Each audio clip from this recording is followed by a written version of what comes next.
오늘 우리에게 주실 하나님 말씀을 함께 보겠습니다. 에베소서 5장입니다. 1절부터 7절에 있는 말씀입니다. 에베소서 5장 1절에서 7절에 있는 말씀입니다. 이는 살아계신 하나님의 말씀입니다. 이제 우리 함께 주님의 말씀을 받들어 읽겠습니다. 그러므로 사랑을 받은 자녀같이 너희는 하나님을 본받는 자가 되고 그리스도께서 너희를 사랑하신 것 같이 너희도 사랑 가운데서 행하라. 그는 우리를 위하여 자신을 버리사 향기로운 제물과 희생 제물로 하나님께 드리셨느니라. 음행과 온갖 더러운 것과 탐욕은 너희 중에서 그 이름조차도 부르지 말라. 이는 성도에게 마땅한 바니라. 누추함과 어리석은 말이나 희롱의 말이 마땅치 아니하니 오히려 감사하는 말을 하라. 너희도 정녕 이것을 알거니와 음행하는 자나 더러운 자나 탐하는 자는 우상 숭배자는 다 그리스도와 하나님의 나라에서 기업을 얻지 못하리니 누구든지 헛된 말로 너희를 속이지 못하게 하라. 이로 말미암아 하나님의 진노가 불순종의 아들들에게 임하나니 그러므로 그들과 함께하는 자가 되지 말라. 아멘. 얼마 전에 책을 정리하는 중에 몇 권의 책이 눈에 들어왔습니다. 인생 수업, 영성 수업, 지혜 수업이라는 책인데 각자 저자는 다르시고 한 분은 예수님을 안 믿는 분이시고 두 분은 기독교 신자가 쓴 책입니다. 그랬지만 전체적인 분위기는 비슷했습니다. 어떻게 살아갈 것인가 라고 하는 것에 대한 삶의 고민을 담아낸 책이었습니다. 사람은 누구를 막론하고 아름답고 의미 있는 삶을 살아가고 싶어 합니다.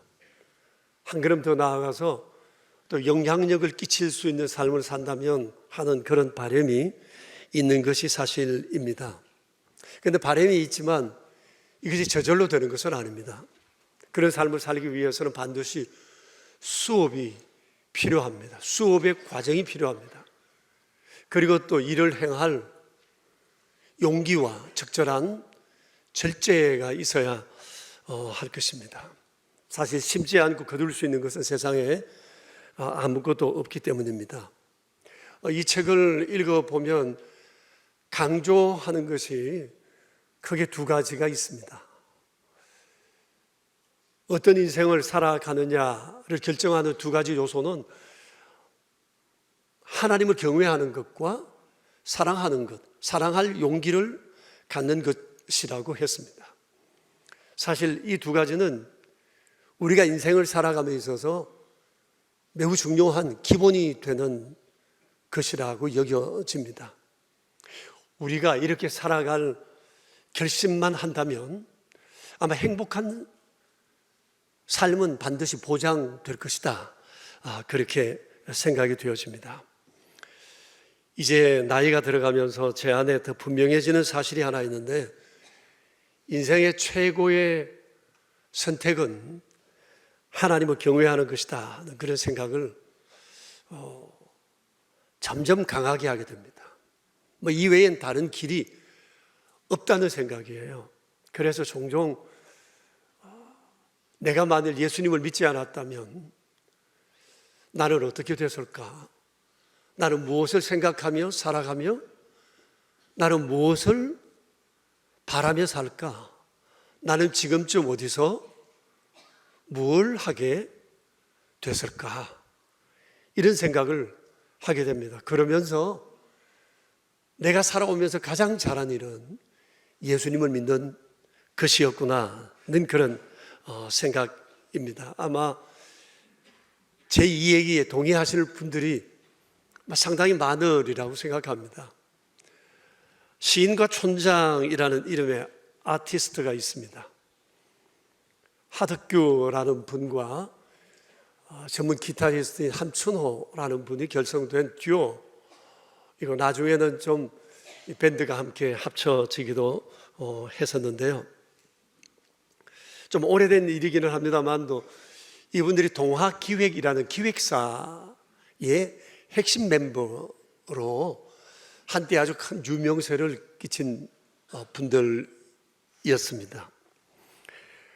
근데 이분들이 부른 노래의 대부분은 이 하덕규가 작사, 작곡했었고 또 기독교의 색채가 상당히 묻어 있는 노래이기도 합니다. 대중 가수가 기독교 색채의 노래를 담는다고 하는 것은 쉬운 일이 아닌데 아마 그런 계기가 있었던 것 같습니다. 그들이 낸 3집 앨범의 주제가 숲이라는 것인데 여기에 그 유명한 가시나무라고 하는 노래가 담겨 있습니다. 하덕규가 이것을 앨범을 만들어냈을 때가 1987년쯤 되었다고 하는데 당시 청년 하덕규는 참 고민이 많은 사람이었습니다. 가정이 어려웠고 또 부모님이 일찍 이혼하시고 이로 인해서 많은 상처를 입고 살았습니다. 그리고 무엇보다도 젊은 또 예술인으로 또 언더그라운드 활동을 하는 사람으로서 그에겐 이 사회와 정치권에 아주 절망이 컸다고 그럽니다. 그래서 3집 앨범을 계획하면서 철저하게 정치권을 조롱해야지, 정치권을 비난하고 비판해야지 라는 마음에서 이런 노래로만 채우려고 했다고 그래요. 절망과 불안과 좌절이 그 안에 가득했고 이에 우울증까지 겹쳐가지고 그가 정말 하고 싶어 하는 일을 하지 못할 상황이 돼요. 아무도 생각하고 싶지 않고 어디 나가고 싶지도 않고 만나고 싶지도 않고 무엇을 해야 될지도 모를 의욕이 완전히 상실된 그런 상황 가운데 있었다고 그래요. 그러다가 우연히 교회를 가게 되면서 하나님을 만나게 되었습니다. 이것이 그의 인생의 터닝 포인트였습니다. 그날 하덕규가 굉장히 큰 깨달음을 가졌다고 그는 이 가시나무라는 노래를 발표하고 난 다음에 그런 얘기를 했어요. 이때까지만 해도 그는 자기 안에 있는 이 아픔과 불만, 절망, 좌절의 요인이 다 외부에 있다고 생각했어요. 가정, 부모님, 사회 구조, 정치, 모든 것을 다 외부의 문제 때문에 내가 이렇게 지금 힘들고 어렵게 살고 있다고 생각했는데 하나님을 만나고 나서 생각이 뒤집히고 보는 것이 달라지게 된 거예요. 그게 아니라는 사실을 깨닫게 되었습니다. 그것은 철저하게 자기 안에 있는 이기심과 윗선에 물들어 있는 자신의 이 죄성 때문이었다는 사실을 이분이 알게 되고 주님의 사랑에 젖어 살면서 삶을 새롭게 결심하게 됐습니다. 그리고 그 이후에 지은 노래가 가시나무라는 곡과 몇 곡이었습니다. 가시나무라는 노래는 여러분 잘 아실 겁니다. 이런 가사의 말입니다. 이 뒤에도 가사가 쭉 많이 있지만 오늘은 여기까지만 조성모의 음성으로 우리가 한번 들어봤으면 좋겠습니다. 제가 부른다는 걸로 여러분 혹시 생각했나요?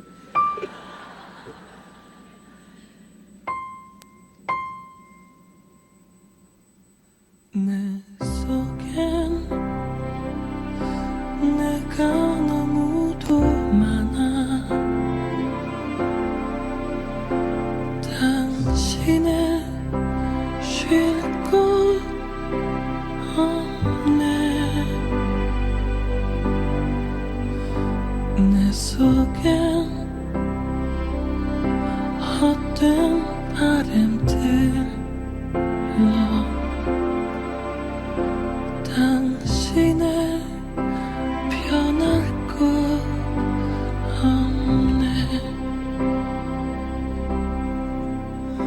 내 속엔 내가 어쩔 수 없는 어둠 당신의 쉴 자리를 뺏고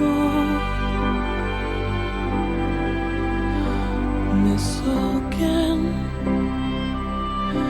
내가 이길 수 없는 슬픔 무성한 가시나무 숲 같네.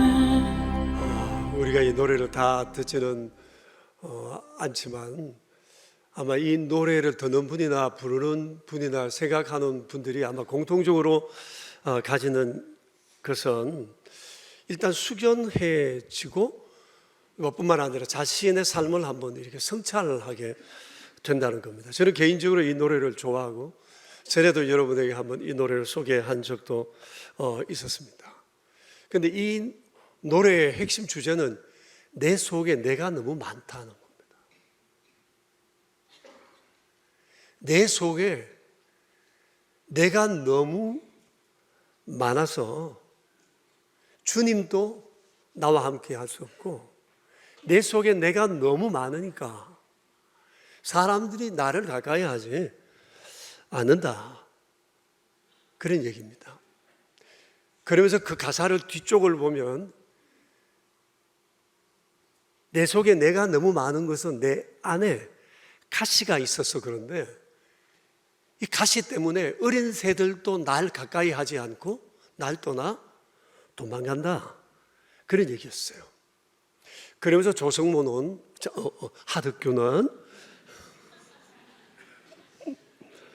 자기 자신이 가시나무 같은 삶을 살아오게 된 이유를 이렇게 얘기했습니다. 나 스스로도 어쩔 수 없는 어두움이 내게 있었기 때문이다. 그랬습니다. 그것이 바로 자기 안에 깊이 뿌리박은 철저한 이기심, 그리고 어느 누구도 포용하지 않으려는 사람들에 대한 강한 거부감, 이로 인해서 자기 스스로는 외로워졌고 탐욕의 덩어리로 전락했었다고 얘기를 했습니다. 이 노래를 생각할 때마다 드는 것은 이게 남의 얘기가 아니라는 생각입니다. 저 자신도 가시나무 같은 삶을 살 때 예수님을 만났거든요. 여러분은 어떠세요? 근데 저나 여러분 모두가 다 우리가 가시나무 같은 인생을 살 때 예수님을 만나 그리스도인이 되었지만 참 문제는 우리가 여전히 이제는 가시나무 숲 같은 인생이 되어 여전히 사람들을 찌르고 아프게 하고 스스로는 외톨이가 되고 사람들은 나를 떠나가는 이런 삶을 살아오고 있지 않는가라고 하는 것입니다. 그래서 인생 사는 것이 너무 힘들어요. 어려워요. 스스로가 스스로에게 절망하고 희망을 잃어버리는 경향성을 우리가 지닐 때가 많습니다. 그런데 둘러보면 우리 주변에 가시나무 숲 같은 사람들이 의외로 많고 세상은 온통 가시나무 숲이 되어 나를 둘러싸고 있습니다. 여러분, 이를 어쩌면 좋습니까? 이런 세상에서 우리가 어떻게 살아갈 수 있는 거죠? 어떻게 이런 세상에서 그리스도인다운 삶을 우리가 살아내야 하는 걸까요? 오늘 우리가 에베소서 5장의 말씀을 봤는데 오늘 이 말씀은 이런 세상에서 그리스도인들은 어떻게 살아가야 하나라고 하는 것에 대한 생활 원리를 우리에게 제시하고 있습니다. 그것이 뭔가 하니 하나님을 본받는 자가 되는 겁니다. 너무 중요한 말씀이에요. 여러분 1절 말씀을 보시면 너희는 하나님을 본받는 자가 되라고 했어요. 여기 본받다라고 하는 이 말의 뜻은 흉내를 낸다, 모방한다는 뜻입니다. 특히 웅변 잘하는 사람을 닮고 싶을 때 그 사람 닮기 위해서 모방한다고 할 때 서여진 단어입니다. 1세기 에베소서가 서여진 그 헬라 세계에서 최고의 인물은 웅변가였던 것 같아요. 정치인들도 장군도 유명한 사람도 다 웅변을 할 수 없으면 아마 그 시대 인물이 될 수 없었던 것 같아요. 그러니 사람들 마음속에 나도 저 사람처럼 정말 웅변 잘하는 지도력을 지닌 사람이 됐으면 좋겠다는 마음을 가졌던 것 같아요. 어린아이들은 더 말할 것도 없겠죠. 그래서 웅변 잘하는 사람을 막 본받고 싶은 사람, 그런 마음이 있었던 것 같아요. 여러분 혹시 웅변 해보신 적 있으세요? 안 해보신 분 별로 없으실 거라고 생각합니다. 웅변을 할 때 우리가 어떻게, 뭐부터 배우죠? 다양하게 배웁니다. 시선 처리를 어떻게 하느냐, 말투는 어떻게 하느냐, 처음에 말의 톤과 중간, 그리고 마지막 부분에 가서 말의 톤은 어떻게 조정할 것이냐, 제스처는 어떻게 할 것이냐, 한마디 한마디마다 몇 초를 띄워서 말을 할 것인가, 내용 구성은 어떻게 할 것인가, 다양한 것을 우리가 염두에 둡니다. 그래가지고 웅변을 합니다. 저희들이 초등학교, 중학교 다녔을 땐 그 학교마다, 지역마다 웅변 대회가 참 많았습니다. 그런데 여러분 웅변 대회 가보시면 알지만 똑같아요. 하는 범위. 여러분, 이 연사 마음을 다하여 여러분에게 외칩니다. 이렇게 하고 이제 내려가잖아요. 어떤 아이들은 이게 부끄러워서 아예 웅변을 안 배우는 아이가 있고, 어떤 아이들은 학교 선생님이나 방과 후에 남아서 웅변을 배우고 하는 아이가 있어요. 근데 분명히 달라요. 사회성이 다르고 대인관계가 다르고 또 삶의 그 적극적인 성향으로 이 변화되는 것들도 좀 달라요. 그래서 어떻게든지 간에 좀 쑥스러워 보이지만 이런 것들을 모방하면서 자기 개발을 이루어 가곤 했죠.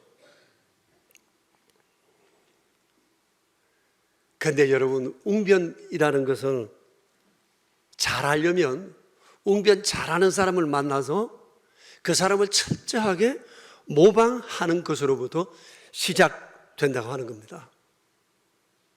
모든 교육의 가장 기본은 모방입니다. 신앙생활도 마찬가지입니다. 예수 믿는 거 어렵지 않습니다. 신앙생활은 하나님을 모방하는 거예요. 하나님을 흉내내는 겁니다. 완전하게 흉내내지는 못해도 흉내낼 수 있을 만큼 흉내내는 거예요. 그렇게 하다 보면 하나님 같아지지는 않지만 정말 하나님을 생각나게 하는 삶을 살아가게 되는 것입니다. 그래서 오늘 성경은 이렇게 말씀하세요. 가시나무 숲 같은 수많은 사람들 틈바구니 속에서, 세상 속에서 우리가 어떻게 살아가느냐, 그것은 하나님을 흉내내며 사는 겁니다. 그러면서 내가 살고 다른 사람도 살릴 수 있고 세상을 살릴 수 있는 것입니다. 누군가 하나 기준은 있어야 되지 않겠어요? 그래서 주님은 하나님을 세상에 드러내 보이고 싶은데 그걸 먼저 예수 믿게 하여 우리로 하여금 하나님을 흉내내며 살게 하시고 세상으로 하여금 우리를 통해 하나님을 보게 하는 통로로 삼으시는 겁니다. 자, 여러분, 우리가 하나님을 본받아야 합니다. 그리고 흉내내며 살아야 합니다. 우리가 하나님을 본받아야 할 것이 뭐가 있을까요?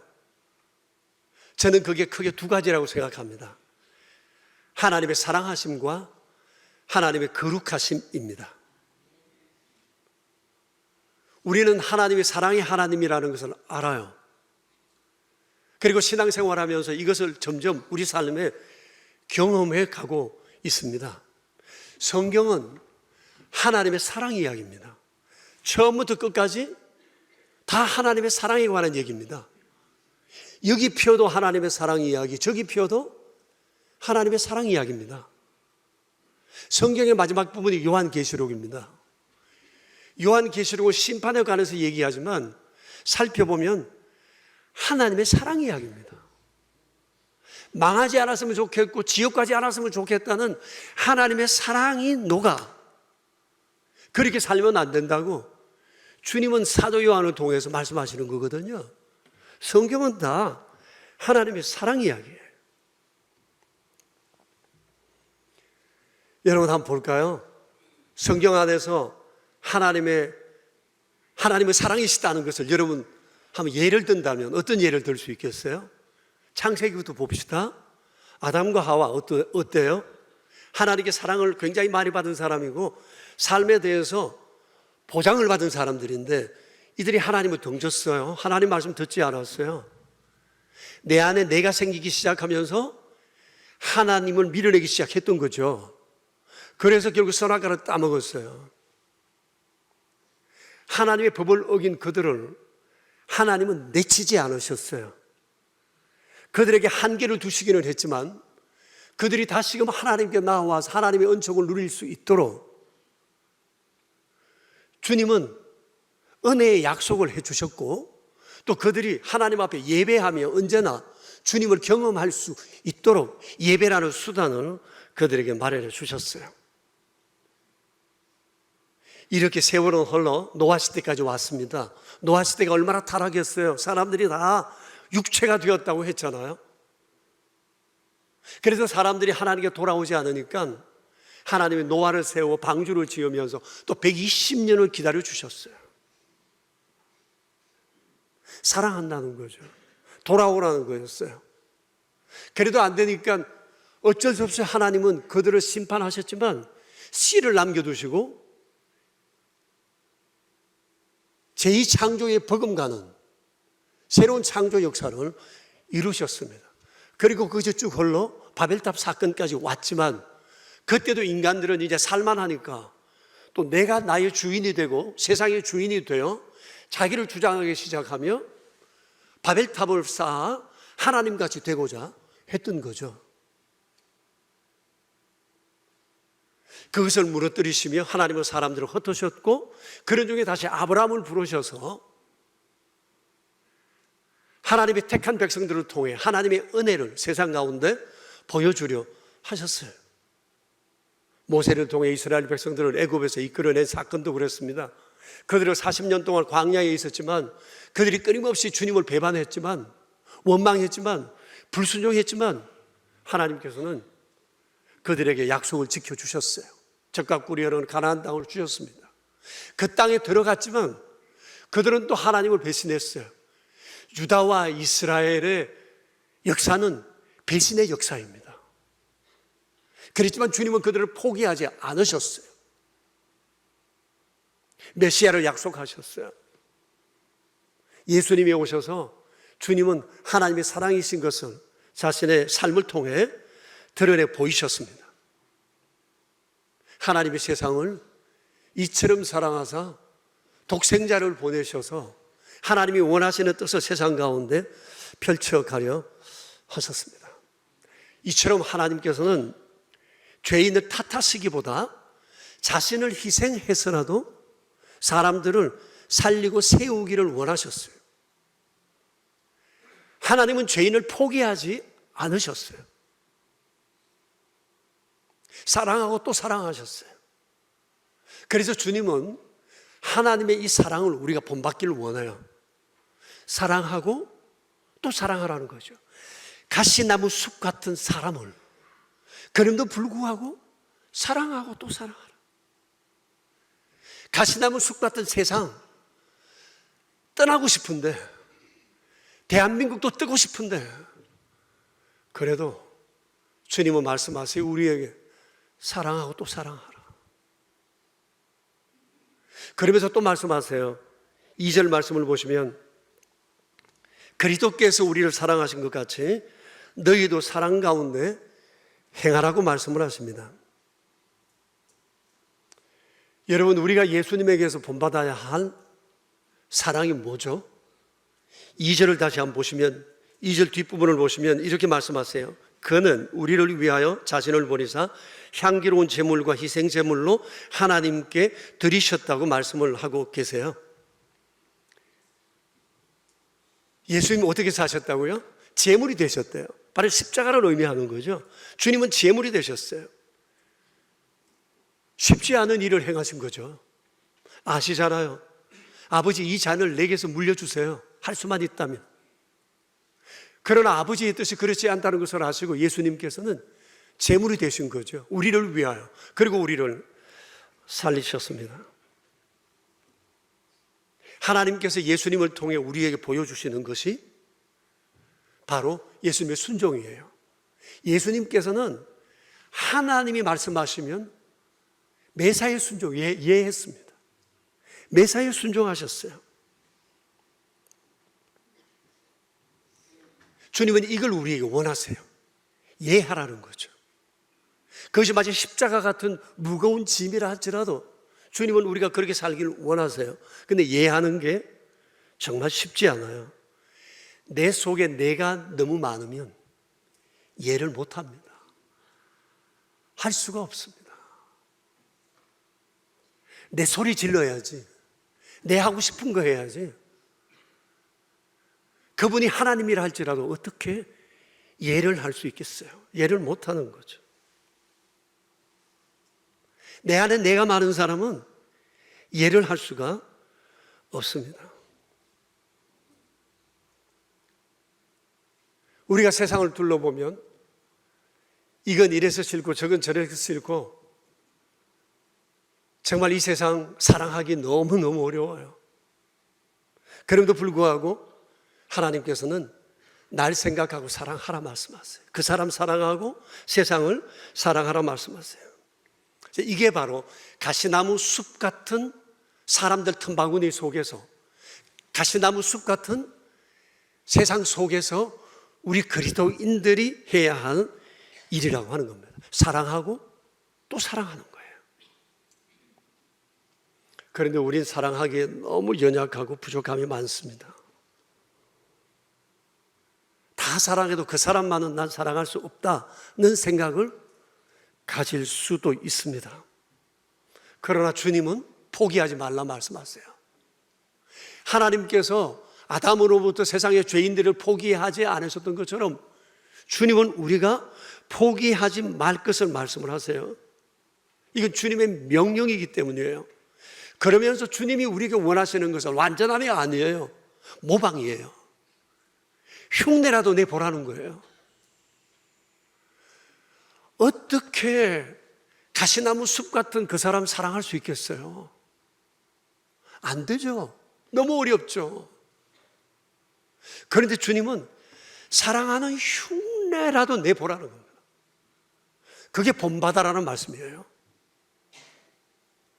흉내를 내다 보면 진짜 하게 돼요. 작은 것을 순종하다 보면 큰 순종도 할 수 있거든요. 그래서 주님은 말씀하세요. 내가 네게 원하는 건 완전함이 아니야. 모방하는 거야. 날 모방해봐. 내가 어떻게 널 사랑하고 세상을 사랑했는지 모방하는 것으로부터 시작해. 그러나 포기는 안 돼.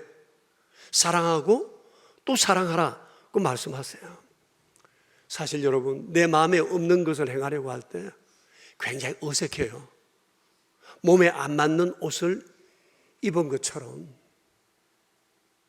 내 스스로도 내가 지금 가식을 하고 있다는 사실을 알아요. 웃고 싶지 않은데 난 그 사람 앞에서 웃어야 해요. 당장에 소리 지르고 싶은데 내 마음을 감추어요.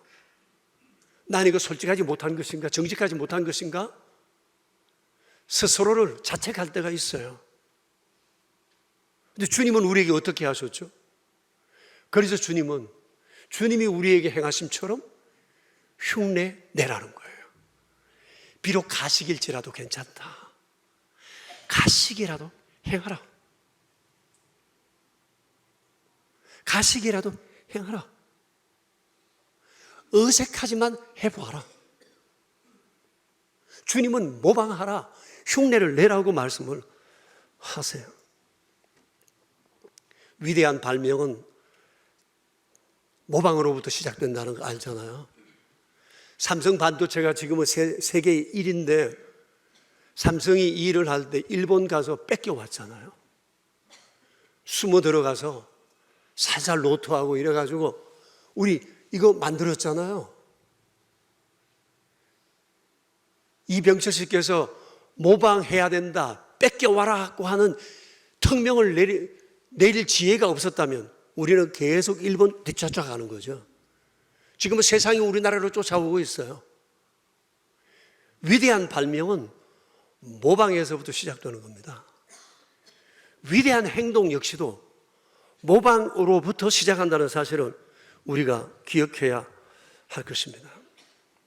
그러면 여러분, 우리가 하나님과 예수님에게서 뭘 모방해야 할까요?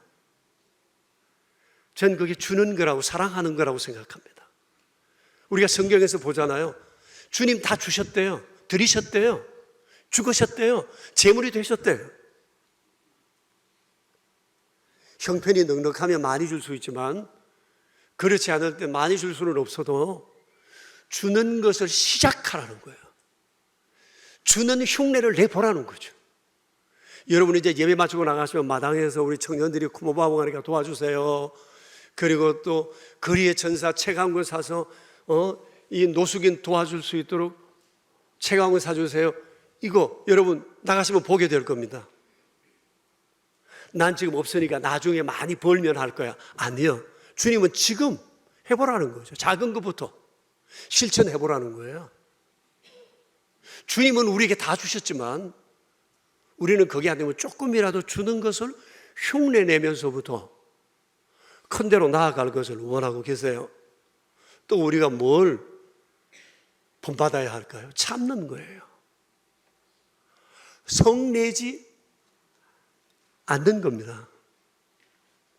나의 유익을 구하지 않는 겁니다. 내 안에 있는 나를 포기하고 그를 받아들이는 겁니다. 이렇게 할 때 헌신은 커지고 사랑은 커지고 위인됨이 드러나게 되는 겁니다. 주님 우리에게 사랑하고 또 사랑하라고 말씀하세요. 세상을 보면, 그 사람을 보면 도저히 난 사랑하고 싶지 않지만 주님은 날 보고 사랑해라고 말씀하세요. 내 보고 사랑해라. 내가 네게 부탁하지 않냐, 명령하지 않느냐. 날 생각해서 그 사람 사랑해줘. 세상을 사랑해. 가시나무 숲 같은 사람이지만 사랑하라고 주님 말씀하세요. 그러니 그리스도인 된 우리는 사랑할 수밖에 없는 운명을 지닌 자라고 말할 수가 있습니다. 우리는 사랑할 자유밖에 없습니다. 여러분, 사랑을 흉내냅시다. 주의 사랑은 흉내만 내도 잘하는 겁니다. 주님 우리에게 박수 보냈어요. 주님 잘한다. 그래 그렇게 흉내내면서 잘하는 거라고 주님은 우리에게 말씀하세요. 우리가 주님을 모방해야 될 게 또 하나 있는데 그게 거룩한 삶입니다. 이 거룩함이라고 하는 것은 죄와 타협하지 않고 스스로 구별되고 분리되는 것을 의미합니다. 3절을 보실까요? 같이 한번 읽어봅시다. 음행과 온갖 더러운 것과 탐욕은 너희 중에서 그 이름조차도 부르지 말라. 이는 성도에게 마땅한 반이라고 말씀을 하세요. 음행과 더러운 것과 탐욕은 당시 에베소 도시의 대표적 악독이었습니다. 성적으로 부도덕한 행위를 일컫습니다. 에베소라는 도시는 로마 제국 안에 두 번째로 큰 도시여서 다양한 문화가 공존했는데 특별히 성적으로 굉장히 개방적이었던 것 같습니다. 그리고 그들은 성적인 욕망이 일어나면 주저없이 그 욕망을 풀어냈던 것 같아요. 오죽했으면 여기서 오늘 이 말씀을 하시겠어요? 이름조차도 부르지 말라고 말씀을 하십니다. 그런데 여러분, 이것이 에베소 도시만의 문제는 아니죠. 오늘날 우리 사회도 마찬가지입니다. 마음 먹으면 마트에서 물건 고르듯이 우리는 성적인 욕망을 풀 수 있는 다양한 환경들이 널려 있음을 잘 알고 있습니다. 그리고 4절을 보시죠. 누추함과 어리석은 말이나 희롱의 말을 하지 말라, 그 말씀을 하십니다. 이것은 성적인 음담패설과 연관이 있습니다. 에베소 사람들은 음담패설을 즐겼던 것 같아요. 근데 주님 말씀하세요. 그건 누추한 거라고, 더러운 거라고. 그래서 성적인 것을 농담거리로 삼지 말라고 말씀을 하십니다. 그러니까 에베소 도시에서 예수 믿기란 너무 어려웠을 것이고, 예수 잘 믿기란 더더욱 어려웠을 것이고, 그리고 예수 믿으라 말하기 굉장히 어려웠을 거라고 생각이 되어집니다. 이 음담패설, 이것은 오늘 우리 사회에도 너무 많습니다. 유머라는 이름으로 수많은 책이 펴지고 있는데, 여러분 그 책 내용을 보시면 상당수가 성적인 음담패설이 많이 널려 있습니다. 저 개인적으로 여행 갈 때 제일 기분 나쁜 게 뭐냐면 가이드들의 이 음담패설입니다. 여러분 경험해 보셨죠? 모르는 척 하시지만 많이 힘들었죠? 예, 얼굴이 화끈거리고 얼마나 거북함이 생겼어요. 그것도 예쁜 아가씨가 예쁜 옷을 입고 올라와서 음담패설을 할 때 그런 생각이 들어요. 저 여자도 어떤 여자야? 성적인 불만이 있어서 저런 건가? 그런 생각이 있어요. 민망하고 뿐만 아니라 역겨울 때가 상당히 많아요. 그들은 여행객들의 지루함을 달래주느라고 농담을 하지만 우리는 그런 얘기를 거부해야 합니다. 여행을 가다가 살짝 내려서 그런 말 안 해줬으면 좋겠다고 가이드한테 말할 수 있어야 됩니다. 그런 얘기 하지 않고도 얼마든지 좋은 얘기가 많지 않겠어요? 주님 말씀하세요. 7절에서 그런 사람들과 함께 하지 말래요. 음탕한 자, 음담패설을 짓거리는 자, 거룩하지 못한 행동을 하는 사람들과 주님 함께 하지 말라는 거예요. 그래서 우리 그리스도인들은 억지로라도 거룩한 척 해야 합니다. 거룩한 말과 행동을 흉내내야 합니다. 양반집에서 자식들이 자랄 때 어떤 사람이 신분의 상승이 돼서 양반이 되었을 때 제일 먼저 하는 게 뭐예요? 걸음걸이라고 그러잖아요. 말투라고 그러잖아요. 시선 처리라고 그러지 않습니까? 말의 뉘앙스예요.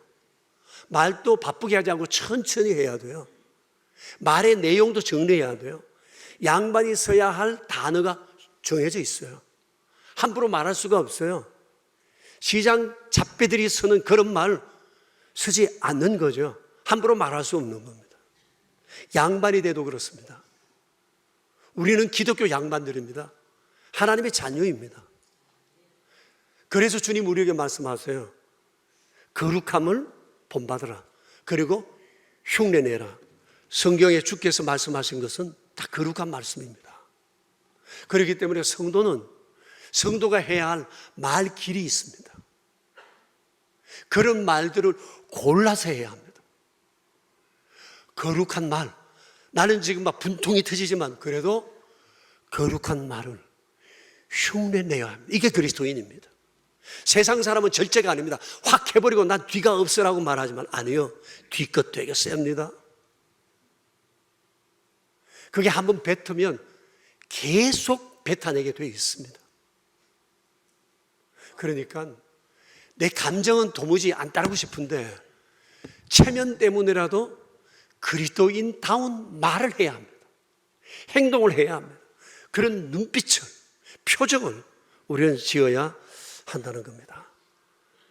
가시나무 숲 같은 수많은 사람들 틈에서, 가시나무 숲 같은 세상에서 우리가 하나님을 본받아 살아내는 것이 쉽지 않습니다. 그런데 이렇게 살아갈 수 있는 동력이 있는데 그게 감사하는 겁니다. 오늘 4절에서 말씀하세요. 4절 끝부분 보시면 너희는 오히려 감사하는 자가 되라고 말씀을 하세요. 이 감사는 우리 기독교 언어의 중심이고 대표적인 생활입니다. 주님은 감사할 일이 있을 때 감사를 말로 표현하래요. 감사를 말하라고 말씀하세요. 감사하는 말을 하래요. 말을 해도 늘 그렇게 이쁜 말을 골라 하라는 거죠. 고맙다, 감사하다, 이래서 고맙다, 이런 말씀들을 하라는 겁니다. 근데 감사하는 것은 내 안에 감사하는 마음이 생길 때 감사가 되는 거거든요. 근데 그리스도인이 늘 감사하는 말을 하려면 다른 길이 없어요. 그것은 하나님께서 우리를 위해 행하신 일들을 기억하는 겁니다. 그러면 우리 안에 감사가 절로 일어나게 돼요. 그게 어떤 거죠? 하나님이 천지를 창조하셔서 우리에게 모든 걸 주셨어요. 감사하죠. 지금은 비록 적지만 천지를 지으신 주님은 지금도 원하시면 언제든지 내게 주실 수 있다. 아멘, 할렐루야, 감사합니다. 우리가 이런 생각을 하게 되는 거죠. 내 삶에 고난이 있어서 불평하나요? 아니요. 이 고난 배후에 지난 세월 보니까 하나님께서 그 고난을 통해서 두고 보니까 이렇게 은혜를 베푸시려고 그 일이 있어야 했어요. 그러면 하나님 생각하면 오늘 또 고난 앞에서 나는 또 감사할 수 있는 거죠. 가시나무 숲 같은 내 인생 주님 많이 용납해 주셨어요. 감사해야 할 일이죠. 용서해 주셨어요. 감사해야죠. 내 기도 다 들어주셨어요. 수많은 약속해 주셨어요. 주님을 생각하면 감사할 마음이 우리 안에 계속 넘치게 되죠. 사람은 뭘 생각하고 누구를 생각하느냐에 따라서 그 사람의 표현이 달라지게 되는 것이죠. 그래서 교우 여러분, 우리가 감사하려면 감사의 근원 되시는 우리 주님에 대한 생각을 많이 해야 돼요. 주님이 행하신 일들을 늘 떠올려야 돼요. 그리고 묵상하고 또 묵상해야 할 것입니다. 우리가 이렇게 주님을 본마다 감사하고 거룩한 삶을 살기로 결심을 할 때 내 스스로의 탈선을 도와주기도 하지만 세상 사람들이 우리를 달리 볼 거라고 생각합니다. 이런 말이 있습니다. 누구나 그리스도인이 되기 전에 먼저 위대한 그리스도인을 만난다고요. 여러 번 말씀드렸는데 기억나시죠? 네. 내가 예수님을 믿는 일에 나를 인도해 준 위대한 그리스도인이 누구세요?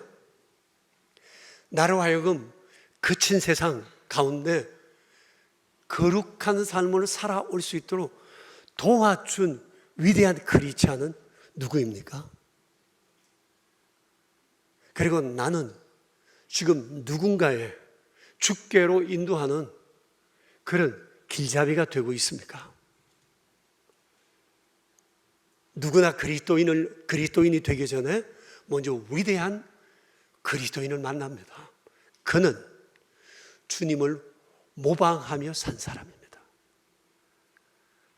온전치는 않아도 모방하는 중에 뭔가 다른 것이 보이는 사람입니다. 여기에 그리스도인의 힘이 있고 주님의 은총이 있습니다. 이번 성탄의 달 그리고 내년 우리의 남은 삶 주님을 모방하는 아름다운 삶이 계속됨으로 위대한 그리스도인의 발자취를 따라 사는 우리 모두 되길 축복합니다. 우리 함께 기도합시다. 자신을 돌아보면서 우리 한 1분 정도만 기도하겠습니다. 어떻게 살아왔는지요? 내 속에 내가 너무 많아? 내 하고 싶은 말하고 행동하며 그렇게 살아왔습니까? 아니요. 우리 속에 주님 계시죠? 주님 우리와 함께 하시죠. 주님 우리와 함께 하면 우리는 주님 생각하고 주님 흉내내야죠. 사랑도 말도 행동도 은행심사도 그래야죠.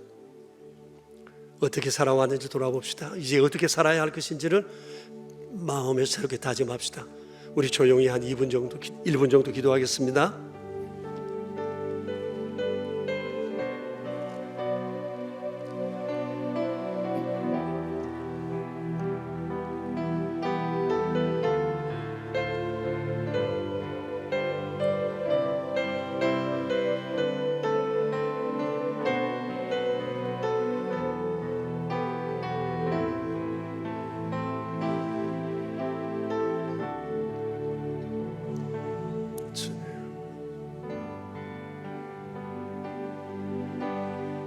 아버지 하나님 감사합니다. 사랑이 무엇인지 거룩함이 무엇인지 잘 모르던 우리에게 주께서 예수님을 통하여 이 사실을 우리에게 알게 해주셨습니다. 머리에 쌓인 지식은 많고 보고 들은 것은 많으나 어쩌면 우리는 점점 가시나무 숲 같은 인생이 되어 또 다른 사람을 찌르고 아프게 하며 살아오고 있지 않은지 저희 자신을 돌아보는 시간을 허락하신 것에 감사를 드립니다. 잘 믿고 싶습니다. 잘하고 싶습니다. 주님의 기쁨이 되고 싶습니다. 작은 것이라도 흉내내며 주님 따라가게 하옵소서. 우리 주님 예수 그리스도 이름으로 기도합니다. 아멘.